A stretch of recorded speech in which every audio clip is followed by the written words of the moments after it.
Assalamualaikum warahmatullahi wabarakatuh. Salam sejahtera bagi kita semua. Perkenalkan, nama saya Muhammad Adi Purwanto. NIM saya 2020-260. Saya dari kelas B. Di sini saya akan menyampaikan mata kuliah hukum dagang, materi koperasi dan yayasan. Berikut adalah pengertian koperasi. Koperasi adalah badan usaha atau organisasi yang dimiliki dan dioperasikan oleh para anggotanya untuk memenuhi kepentingan bersama di bidang ekonomi. Secara etimologi, istilah koperasi berasal dari kata cooperation, yang berarti kerjasama. Setiap anggota memiliki tugas dan tanggung jawab dalam operasional koperasi, serta memiliki hak suara yang sama dalam pengambilan keputusan. Koperasi banyak dijumpai di dalam kehidupan sehari-hari. Ada berbagai macam koperasi, mulai koperasi sekolah, koperasi desa, koperasi perusahaan, dan banyak lagi. Bagi kamu yang tertarik pada dunia perkoperasian, penting untuk memahami pengertian koperasi, fungsi, tujuan, hingga jenis-jenis koperasi. Berikut ini rangkuman tentang pengertian koperasi menurut para ahli. Menurut Muhammad Hatta, koperasi adalah usaha bersama untuk memperbaiki nasib penghidupan ekonomi berdasarkan tolong-menolong. Menurut M. Margono Djokowesumo, koperasi adalah perkumpulan manusia yang dengan kesukaannya sendiri hendak bekerja sama untuk memajukan ekonominya. Menurut R.S. Sarjatmaja, koperasi adalah suatu badan usaha yang secara sukarela dimiliki dan dikendalikan oleh anggota, adalah juga pelanggannya dan dioperasikan oleh mereka dan untuk mereka atas dasar nirlaba atau dasar biaya. Menurut Paul Herbert Koseman, koperasi adalah suatu sistem ekonomi yang mengandung unsur sosial. Berikut adalah peraturan-peraturan koperasi. Peraturan-peraturan koperasi di Indonesia yaitu Undang-Undang Nomor 25 Tahun 1925 tentang Perkoperasian. B. Peraturan Pemerintah Nomor 17 Tahun 1994 tentang Pembubaran Koperasi oleh pemerintah dan petunjuk pelaksanaannya. C. Keputusan Menteri Koperasi dan UKM. D. Peraturan Pemerintah Nomor 9 Tahun 1995 tentang pelaksanaan kegiatan usaha simpan pinjam oleh koperasi. E. Keputusan Menteri Koperasi dan UKM Nomor 351/M/M/12/1998 tentang petunjuk pelaksanaan simpan pinjam koperasi. Selanjutnya adalah jenis-jenis koperasi. Jenis-jenis koperasi dalam Undang-Undang Nomor 25/1992, koperasi dibagi menjadi dua macam, yaitu koperasi primer dan koperasi sekunder.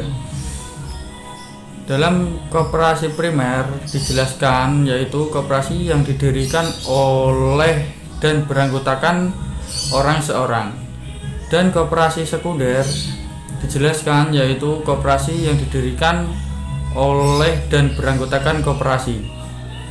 Koperasi sekunder dapat dibagi menjadi tiga, yakni koperasi pusat, gabungan koperasi, dan induk koperasi. Koperasi pusat adalah koperasi yang beranggotakan paling sedikit 5 koperasi primer. Gabungan koperasi adalah koperasi yang anggotanya minimal 3 koperasi pusat. Induk koperasi adalah koperasi yang minimum anggotanya adalah 3 gabungan koperasi. Sementara itu, di dalam Undang-Undang Nomor 17 Tahun 2012 tentang perkoperasian yang dibatalkan Mahkamah Konstitusi, ada 4 jenis koperasi, yakni koperasi konsumen, koperasi produsen, koperasi jasa, dan koperasi simpan pinjam. Yang pertama yaitu koperasi konsumen, menyelenggarakan bagian usaha pelayanan di bidang penyediaan barang kebutuhan anggota dan non-anggota. 2. Koperasi produsen, yaitu menyelenggarakan kegiatan usaha pelayanan di bidang pengadaan sarana produksi dan pemasaran produksi yang dihasilkan anggota kepada anggota dan non-anggota. 3. Koperasi jasa menyelenggarakan kegiatan usaha pelayanan jasa non-simpan pinjam yang diperlukan oleh anggota dan non-anggota. 4. Koperasi simpan pinjam menjalankan usaha simpan pinjam sebagai satu-satunya usaha yang melayani anggota. Sayangnya Undang-Undang Nomor 17 Tahun 2012 telah dibatalkan oleh Mahkamah Konstitusi karena dianggap bertentangan dengan Undang-Undang Dasar 1945 dan tidak mempunyai kegiatan hukum mengikat. Oleh karena itu, Undang-Undang Perkoperasian yang berlaku di Indonesia masih aturan lama, yaitu Undang-Undang Nomor 25 Tahun 1945. Berikutnya yaitu asas, tujuan, dan fungsi koperasi. Asas koperasi yaitu berdasarkan pasal 2 Undang-Undang Nomor 25 Tahun 1992, asas koperasi adalah kekeluargaan. Asas kekeluargaan ini diharapkan menumbuhkan semangat dan kesadaran pada masing-masing orang agar terlibat dalam organisasi koperasi. Tujuannya ialah senantiasa mau bekerjasama dengan anggota koperasi lainnya. Asas kekeluargaan ini adalah asas yang memang sesuai dengan jiwa dan kepribadian bangsa Indonesia dan telah berakar dalam jiwa bangsa Indonesia. Koperasi sebagai suatu usaha bersama harus mencerminkan ketentuan-ketentuan sebagaimana dalam kehidupan keluarga. Dalam suatu keluarga, segala sesuatu yang dikerjakan secara bersama-sama ditujukan untuk kepentingan bersama seluruh anggota keluarga. Usaha bersama berdasarkan asas keluargaan ini biasanya disebut gotong royong. Gotong dalam pengertian kerjasama pada koperasi mempunyai pengertian yang luas, yaitu sebagai berikut. Pertama, royong dalam lingkungan organisasi. 2. Bersifat terus-menerus dan dinamis. 3. Dalam bidang atau hubungan ekonomi. 4. Dilaksanakan dengan terencana dan berkesinambungan. Asas kekeluargaan ini merupakan paham yang dinamis, artinya timbul mensukseskan tercapainya segala sesuatu yang menjadi cita-cita dan tujuan bersama dan berjuang secara menunggal untuk mengatasi resiko yang diderita koperasinya sebagai akibat usahanya untuk kepentingan bersama. Selanjutnya adalah tujuan koperasi. Tujuan koperasi yaitu berdasarkan pengertian koperasi secara umum dan para ahli, pembentukan koperasi bertujuan untuk meningkatkan kesejahteraan ekonomi dan para anggotanya. Tujuan lainnya yaitu sebagai berikut: meningkatkan tatanan perekonomian di Indonesia. 2. Untuk meningkatkan taraf hidup anggota koperasi dan masyarakat di sekitarnya. 3. Untuk membantu kehidupan para anggota koperasi dalam hal ekonomi. 4. Membantu pemerintah dalam mewujudkan masyarakat yang adil dan makmur. 5. Koperasi juga berperan serta dalam membangun tatanan perekonomian nasional. 6.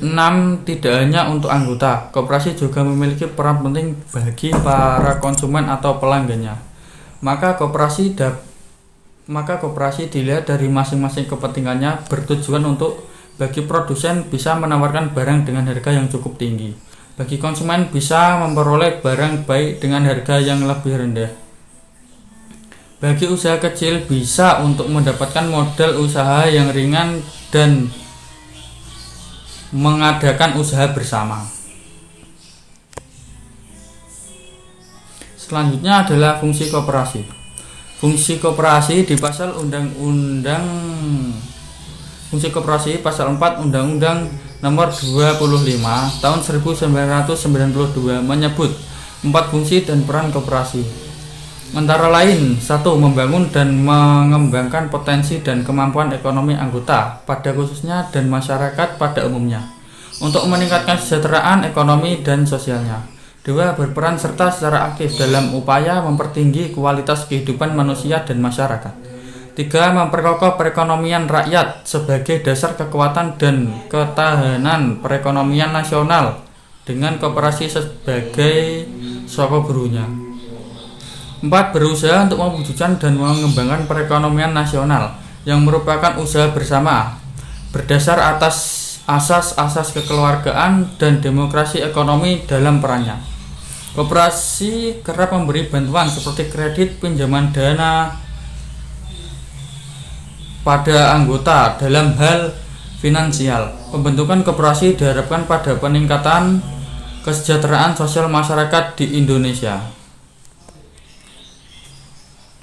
Selanjutnya adalah prinsip koperasi. Prinsip-prinsip koperasi harus bekerja berdasarkan ketentuan undang-undang umum mengenai organisasi usaha, perseorangan, persekutuan, dan lain sebagainya. Syarat hukum dagang dan hukum pajak. Prinsip dasar koperasi adalah 1. Keanggotaan koperasi sifatnya terbuka dan sukarela. 2. Proses pengelolaannya dilakukan secara demokratis. 3. Pemberian balas jasa kepada anggotanya disesuaikan dengan modal anggota tersebut. 4. Pembagian sisa hasil usaha atau SHU mengedepankan rasa keadilan sesuai dengan kinerja dari masing-masing anggota. 5. Mandiri. Koperasi merupakan badan usaha swadaya yang otonom dan independen. 6. Koperasi bisa menyelenggarakan pendidikan dan pelatihan. 7. Koperasi memperkuat gerakan dengan bekerja sama. Prinsip koperasi berdasarkan Undang-Undang Nomor 17 Tahun 2012, yaitu modal terdiri dari simpanan pokok dan surat modal koperasi atau SMK. Selanjutnya adalah keunggulan koperasi. Yang pertama, koperasi mengutamakan kepentingan para anggotanya. Yang kedua, dalam koperasi anggotanya berperan sebagai produsen sekaligus konsumen. Yang ketiga, koperasi berdasarkan pada prinsip sukarela dan terbuka. Yang keempat, prinsip pengelolaan koperasi adalah untuk menumpuk laba dan bertujuan untuk kepentingan anggotanya. Yang dimaksud adalah bahwa sisa hasil usaha atau laba koperasi nantinya akan dibagikan pada para anggotanya secara adil dan merata. Yang kelima, koperasi adalah badan usaha yang sesuai dengan prinsip dan sikap bangsa Indonesia. Yang keenam, koperasi mempraktekkan demokrasi ekonomi kepada masyarakat berpenghasilan rendah. Yang ketujuh, dalam koperasi setiap anggota memiliki suara yang sama. Yang kedelapan, koperasi memudahkan anggotanya untuk mendapatkan modal usaha. Sekian dari saya. Apabila ada tutur kata yang tidak berkenan bagi Anda, mohon maaf. Wabillahi taufiq wal hidayah. Wassalamualaikum warahmatullahi wabarakatuh.